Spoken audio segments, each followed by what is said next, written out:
Hola, ¿qué tal mi gente? Cordial saludo, bienvenidos nuevamente a este espacio. Vamos a hablar de temas fundamentales como el avance que ha tenido la reforma agraria, de igual manera el crecimiento que la economía colombiana sigue teniendo y cómo la prensa colombiana y la derecha buscan mocharle la cabeza a Laura Sarabia. De igual manera vamos a hablar sobre por qué cesaron las postulaciones a viviendas, a créditos de viviendas en el país, y además de eso vamos a hablar de la reforma a la salud que tanto problema ha traído. Se ha vuelto un hueso duro de roer y aquí le vamos a explicar por qué. Vamos rapidito por acá con la primera noticia, y es que aquí en mi departamento de Sucre se logró algo histórico que jamás había sucedido.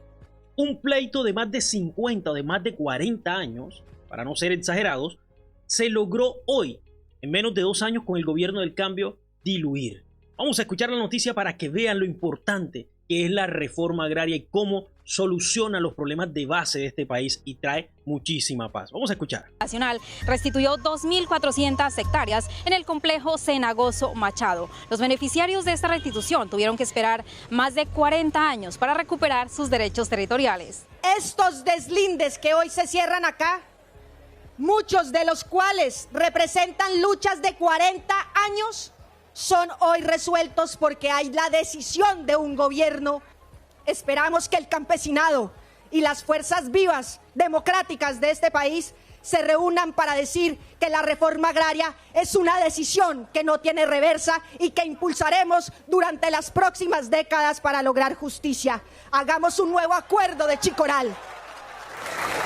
Para las víctimas, la restitución de estas tierras es un hecho emblemático en la región, ya que resuelve un conflicto agrario de más de 40 años en el que actores privados habían usurpado bienes de la nación. Vamos a dedicarle otro momento y los invito a que veamos este video promo justamente de ese evento que el señor Harman Felipe promociona, y fue justamente la entrega de esas 2.400 hectáreas del complejo Cenagoso en Machado, Sucre, aquí en mi departamento. Pues vamos a escuchar porque esto también nos va a tocar bastante. Los invito. La subregión del San Jorge es una zona del país adornada por ríos, ciénagas y zapales. En ella, el campesinado ha desarrollado lo que el sociólogo Orlando Falsborda catalogó como cultura anfibia, una forma de vida que consiste en la adaptación a los recursos que ofrecen la tierra y el agua, y en la que sus habitantes se reconocen como agropescadores. El campesino pesca y cultiva y pesca. Hay veces que hay un momento que hay un poquito de pescado, pero no nos dura todo el tiempo. Entonces, cuando ya se nos acabó el poquito de pescado, entonces ya ¿qué tenemos que hacer? A llegar a cultivar. Esta cultura anfibia, que se rige por las temporadas de lluvia y de verano, ha sufrido también los efectos del cambio climático. La aparición de tierra donde antes había agua no solamente hizo difícil la labor del agropescador, sino que trajo una oleada de violencia en contra de las comunidades que históricamente habían habitado la zona. Que nosotros no teníamos derecho a esta tierra. Y nosotros le decimos que esto era abonado, que sí nos íbamos a quedar acá. Y ellos comenzaron, pica de alambre, amenazas. Personas que compraban 10 hectáreas y de pronto aparecía con escritura una finca de 1.000 y tantas hectáreas, que antes era agua. Nosotros tuvimos que irnos para la villa, porque lo hallamos muy atrincherado de esa gente, ya con 2 muertos. No ha sido fácil esta lucha. No todo el que dice soy un campesino es un luchador. Yo nací aquí en esta tierra, ya voy casi ahorita para 40 años, esperando una noticia como esta. Y esa noticia que esperaron durante décadas es que la Agencia Nacional de Tierras ha logrado recuperar 2.400 hectáreas que se habían apropiado particulares para devolverle el derecho al campesinado de sembrar y de pescar en el lugar que han habitado desde siempre. 52 funcionarios de la Agencia Nacional de Tierras haciendo todo lo que había que hacer. Hicieron ese trabajo, llegaban rojitos que se querían estallar, vea, para que todo saliera bien. Deslinde, acá en la ciénaga, en los playones comunales. Fueron 10 presidentes atrás. 50 años en esta lucha, sin ningún resultado. Y el doctor Gustavo Petro, en 2 años de mandato que lleva, vea lo que ha hecho con los campesinos. Y de pronto, no lo que... Yo siempre lo digo, muchas veces los citadinos reclaman el hecho de que no sienten en gran manera el cambio. Y esto es muy claro, si no cambiamos la región, la zona campesina, la zona agraria, que es la que mayormente ha sido golpeada por la violencia, si no fortalecemos estos procesos, usted no va a sentir ningún impacto en la ciudad. El impacto justamente se da cuando comienza a haber alimentos, recursos y sobre todo paz. Bueno, terminemos de ver rapidito por acá. Petro sea como persona, sino lo que representa Petro. Las ideas que nosotros hemos tenido siempre en el campo, no digamos que revolucionarias, sino ideas de vivir mejor. Nosotros somos felices, aunque no tengamos nada. Ve a nuestros hijos aquí, compartiendo. Bueno, esta es la reforma agraria, este es el gobierno de cambio del presidente Gustavo Petro que vino a transformar la vida de los campesinos, que tanto históricamente han sido golpeados. Dice el presidente Petro, hemos logrado pagar una deuda que dejó Duque, quizás de las más oprobiosas y depredadoras, el subsidio a la gasolina por casi 70 billones de pesos. Esto es un hecho histórico, pues en 2022 se pagó una parte esa y la de 2023 se logró para el 28 de noviembre cancelar, que fueron 2.8 billones de pesos. Al menos una de las deudas ya que dejó este nefasto gobierno del señor Iván Duque se logró saldar. Y parte de esos recursos se pueden invertir en otras cosas. Vamos con acá unas noticias positivas del Ministerio TIC de las Telecomunicaciones, porque era algo que yo decía y que no le encontraba explicaciones. ¿Cómo sigue estos canales tradicionales teniendo un fortalecimiento tan grande en las regiones apartadas si la TDT es justamente un medio de información o un medio de captación de canales del Estado? ¿Por qué no están fortalecidos los canales regionales ahí que están educando a las personas, que hablan de cosas diferentes a las que tradicionalmente estos canales nos han enseñado, a la mentira y demás cosas? Pues el Ministerio de las TIC nos trae buenas noticias porque la TDT avanza y no se queda. Vamos a escuchar. Vamos a empezar a partir del próximo 1 de marzo a implementarla en toda Colombia. Cada 2 meses vamos a ir llegando a cada uno de los departamentos donde dejaremos atrás la señal analógica y empezaremos la señal digital. ¿Esto qué significa? Significa mayor calidad del servicio, significa mayores canales y significa mayor cobertura. Lo importante es que esto salga bien, pero lo más importante es que por fin Colombia va a tener televisión digital. Excelente, pues ahí lógicamente vamos a tener a RTBC, la gente va a poder informarse de una manera diferente y vamos a ir eliminando y obviando todos estos canales tradicionales que se han aliado con los mafiosos, con los poderosos, con las potencias de este país para justamente tenernos olvidados y engañados. Y bueno, la economía de nuestro país sigue creciendo, es una economía que no para afortunadamente. Y dice, la economía colombiana creció 2.94% en octubre de 2024, según nos da el registro el DANE. Es justamente el indicador de seguimiento de la economía en su sigla ICE, que se ubicó en 122.13 puntos porcentuales. Legal. Y hablando justamente de eso, recordemos que el narcotráfico representaba casi el 17% del Producto Interno Bruto de nuestro país. Y toda esta crisis justamente se enmarca también en que el ataque constante, la lucha del gobierno del cambio en contra de este flagelo que tanta violencia y tantas lágrimas nos ha dejado. Y vean el balance que da nuestro presidente Petro, un balance positivo, dice. El presidente ahí dice que se ha incautado para este año 826 toneladas de estupefacientes. Vamos a escuchar al señor presidente. En narcotráfico las cifras que tenemos, todavía sin acabar el año, es que incautamos 100.000 toneladas más. De 727 toneladas, 100.000 no, 100. De 727 toneladas pasamos a 826 toneladas. La cifra es importante. Significa que la Armada, significa que la Policía Nacional, significa que el Ejército de Colombia han roto cifras que se convierten en récords continuamente en cada año, de lo que lleva este gobierno incautando cada vez más toneladas de cocaína. La mayor cifra en el mundo de incautación de cocaína. La fuerza pública con la mayor experiencia mundial efectiva. Y ahí tenemos noticias muy positivas, porque esto también habla de una policía, de un ejército, de una fuerza pública y policial mucho más fortalecida, con mucho más valores, con más ética, con más ganas de hacer las cosas bien.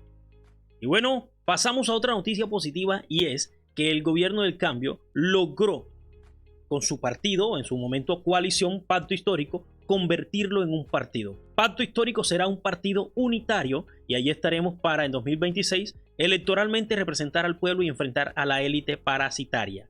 Justamente, quien lo dice es el representante Alfredo Mondragón. Este congresista ha hecho un excelente trabajo. Todos los días está en las redes informando. Todos los días está en los debates trabajando en favor del crecimiento. Se ha espaldeado los debates de varias reformas, incluyendo la de la salud, que vamos a hablar muy puntualmente el día de hoy también. Bueno, acabamos de salir del acto de proclamación de la unidad para convertir al pacto histórico en un partido unitario.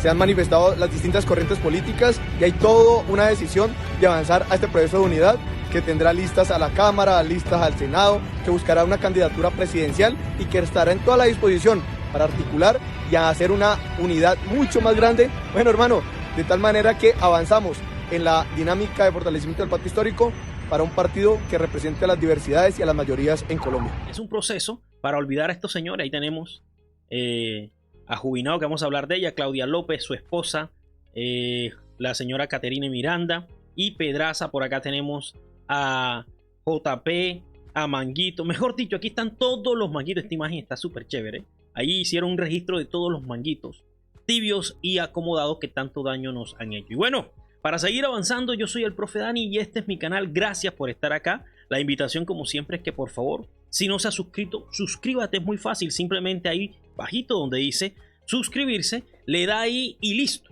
Ya está suscrito a mi canal y de esta manera me apoya a que siga trabajando. De igual manera, activa la campanita para que le lleguen notificaciones. Y si a usted le gusta el trabajo que yo hago y quiere apoyar, aquí les dejo mi número de teléfono para que haga donaciones. Tiene DaviPlata, Nequi, y también le dejo mi usuario de PayPal internacional para que desde $1 pueda hacer donaciones. Gracias por su apoyo, me ayuda muchísimo a seguir avanzando y nosotros seguimos avanzando por acá porque nuevamente quieren tumbar a Laura Sarabia.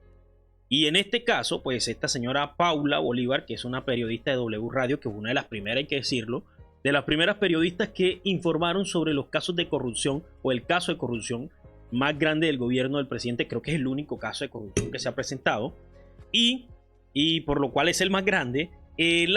Paula hace la denuncia sobre 40 carrotanques y entonces, bueno, en su momento dio mucho de qué hablar y además de ella tenía mucha razón de lo que estaba diciendo. Eso hay que abonárselo a la periodista. Pero hoy se está equivocando con estos titulares tendenciosos. Caso Unidad de Riesgo Sandra Ortiz salpicó a Laura Sarabia en escándalo de corrupción. Esto es totalmente falso.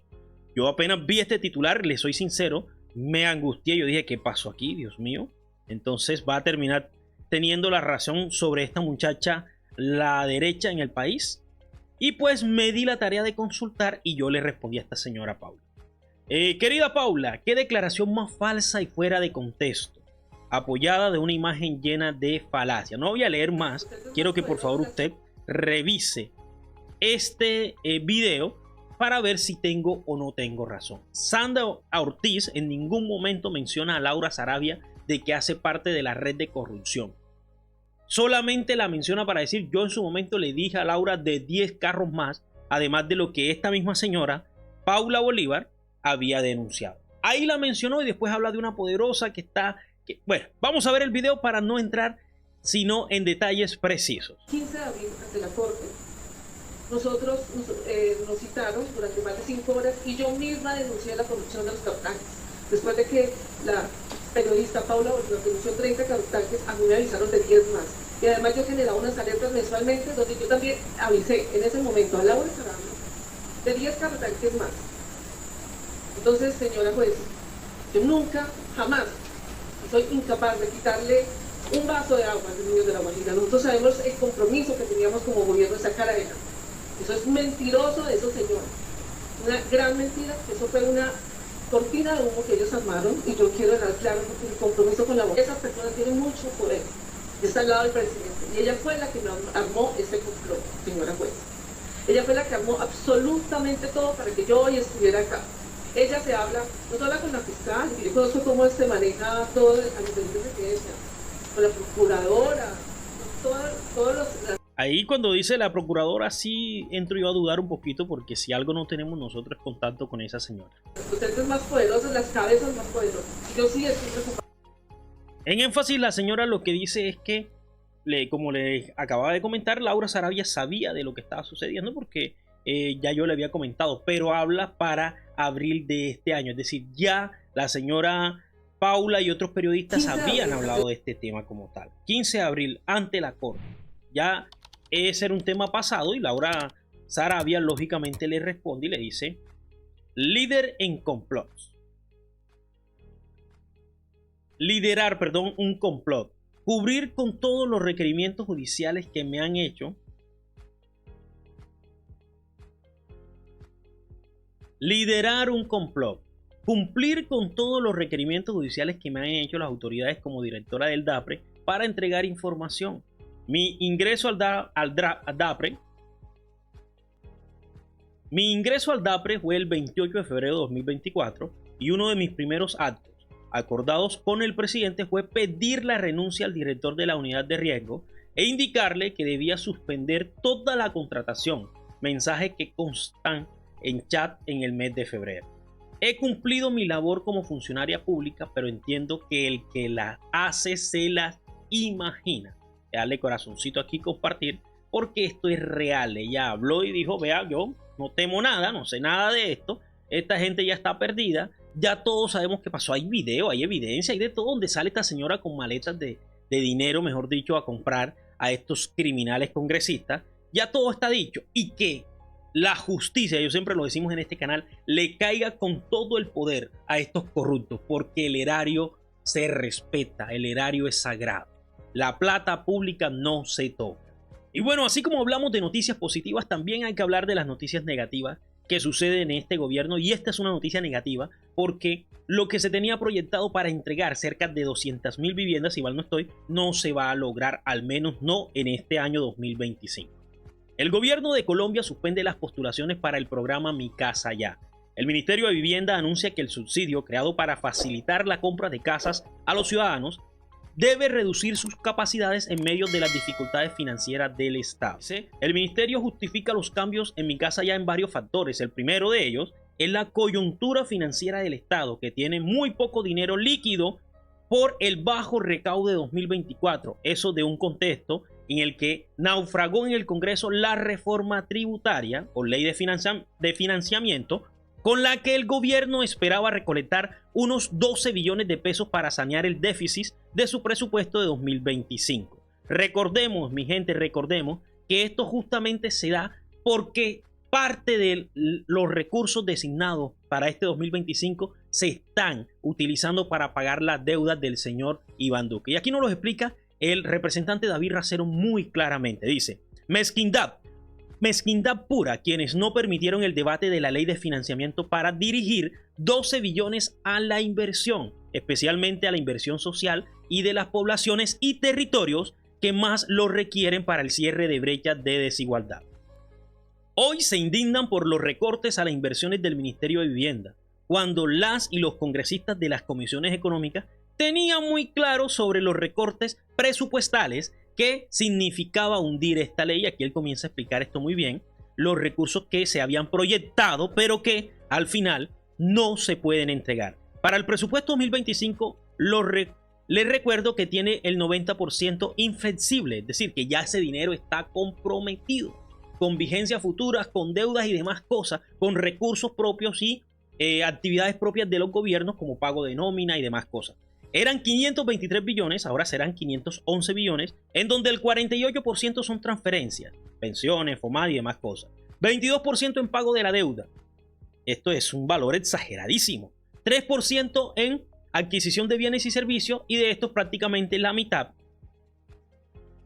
7.6 billones, es para sector defensa. 60.2 billones es para el pago de gastos personales, pero de los cuales 46 billones, es decir, el 73% de esos gastos, se quedan en sector defensa y rama judicial, fiscalía y establecimiento autónomo. Recordemos que la mayoría de estos entidades como rama judicial y fiscalía tienen la mayoría de funcionarios salarios exorbitantes. Para invertirse tenía proyectados 82.5 billones, pero sin la ley de financiamiento quedó un 70.5 para 2025. Le hicieron un daño, buscaron hacerle un daño grande. ¿A quién? Pues a las personas que recibimos y que reciben subsidios de todo tipo y beneficios sociales, los más pobres. Y bueno, seguimos porque el representante, nuevamente Alfredo Mondragón, que está muy activo en redes, hace una denuncia de lo que se logró.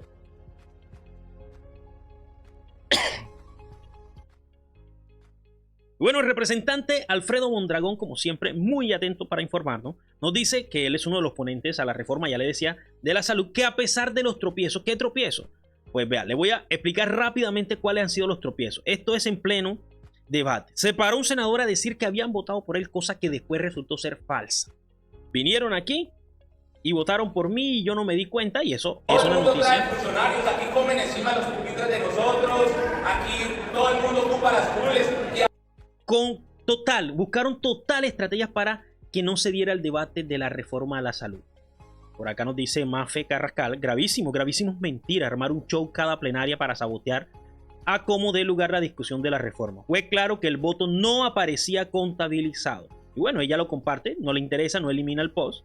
Y por acá se la pillaron también vapeando, viendo que hay una ley que prohíbe usar este tipo de artefactos en lugares cerrados. Y menos pues en el salón elíptico del Congreso. Una de las estrategias que usaron fue esta, la mentira, dilatar, qué tal, y esto y lo otro, que haya fraude. Otra fue que también quisieron pasar por encima de lo que el poder de la Constitución que le asigna al presidente para las sesiones ordinarias. Aquí está la firma nuevamente Caterine Jubinao, y ella también habló de que la sociedad científica colombiana no quiere la reforma. Vamos, que esta sociedad científica en realidad es la asociación de todas estas EPS y ricos poderosos que se han robado la salud. No tenemos una sola carta de esta sociedad colombiana científica, entre comillas, que hable, que denuncie lo que está sucediendo en la salud del país. Y no se queda ahí, porque también va y arma un discurso diciendo que la reforma solamente en 3 días, en víspera de Navidad, la iban a aprobar, sabiendo que eso es falso. La reforma actual es un apéndice de la reforma anterior, que ya viene discutiéndose hace prácticamente todo el año. Así 10 meses de discusión, y esto también es falso, porque desde septiembre de este año la nueva reforma está en la caseta para que ella vaya y la estudie, pero eso no le interesa a ella, porque su único trabajo es dilatar el proceso. Y bueno, simplemente lo que hace el congresista es celebrar que ya se ha avanzado el 30% de la reforma a la salud. Vamos a escuchar. Bueno, como coordinador ponente de la reforma a la salud, quiero informarles que logramos avanzar en 1/3 de la reforma a pesar de todos los obstáculos.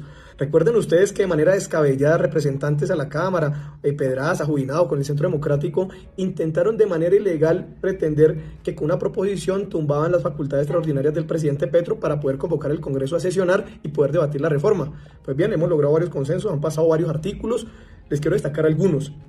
El del sistema de aseguramiento social. Es que en Colombia lo que ha habido es un sistema de aseguramiento pero comercial, que lo que ha primado es que cojan los recursos de la salud, que son principalmente del Estado, y los vuelvan es una lógica de negocio. Claro, porque es que no hay una cultura de ir al médico, porque la salud en nuestro país no es una salud preventiva, sino entre comillas curativa, que dejan que nos enfermemos para que ellos saquen todos los recursos posibles mientras nos dejan morir. Bien. Y quiero cerrar con esta nota que hace el senador Ale Flores, muy importante, porque él viene dándose una lucha y una pelea con referente al cuento de las aerolíneas. ¿Y sabe qué es lo más descarado? Vea, lo que hizo la señora Paloma Valencia al defender que las aerolíneas sigan robando a los colombianos. Vamos a ver este video que me llamó mucho la atención y quiero que lo vea hasta el final. Los viajes de aerolíneas. El proyecto tiene que ver con la limitación en las tarifas, la prohibición de la sobreventa. Pero las soluciones que propone el senador Flores, si algo, van a agravar la situación de los colombianos. Poner un mecanismo de piso-techo en los precios de los tiquetes es eliminar los incentivos de mercado. Creemos que debe existir un techo racional, razonable, a la hora de establecer el valor de un tiquete, que no puede valer un tiquete más de lo que gana una persona en Colombia, que no puede valer una sanción cuando uno se equivoca o necesita hacer una modificación, más que el valor del tiquete inicial. Nos dice el senador que eliminemos la sobreventa de tiquetes. Y es que la sobreventa lo que hace es dar la flexibilidad de que uno calcule que el avión se va 100% lleno. Por eso a veces cuando todo el mundo se presenta, vemos el caos de que las personas quedan sin un asiento asignado. Lo más grave de eso es que llegan a sobrevender hasta el 15% de algunos vuelos, generando este caos que vemos permanentemente en los aeropuertos. Yo por eso he pedido el aplazamiento, señor presidente. Yo creo que la labor del legislador es interpretar la voluntad del ciudadano.